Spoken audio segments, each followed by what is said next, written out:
कुरुक्षेत्र की पवित्र भूमि पर वातावरण और भी तीव्र हो चुका है। पांडव सेना धर्म की रक्षा के लिए दृढ़ संकल्पित है और अर्जुन के भीतर कर्तव्य और करुणा का संघर्ष निरंतर बढ़ रहा है।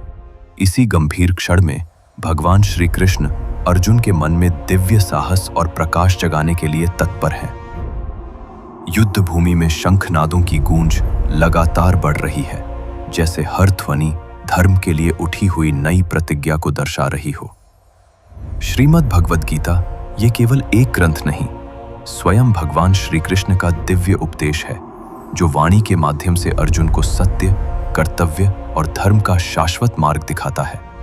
ये उपदेश केवल अर्जुन के लिए नहीं, बल्कि संपूर्ण मानव जाति के जीवन को दिशा देने वाला अमर संदेश है। अब हम श्रीमद् भगवद गीता अध्याय 1 श्लोक 19 का श्रवण करते हैं। सघोषो धार्तराष्ट्राणां हृदयानि व्यदारयत् नभश्च पृथिवीं चैव तुमुलो अभ्यनुनादयन्। पांडवों के शंखों की भीषण ध्वनि ने धृतराष्ट्र के पुत्रों के हृदयों को विदीर्ण कर दिया, अर्थात भय और अशांति से भर दिया।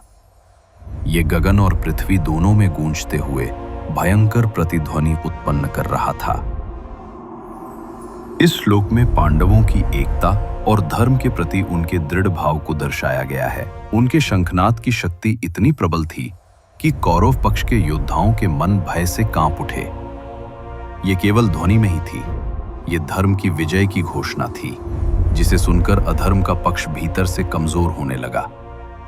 युद्ध आरंभ होने से पहले ही सत्य और साहस की शक्ति ने अपने प्रभाव को स्पष्ट रूप से दिखा दिया।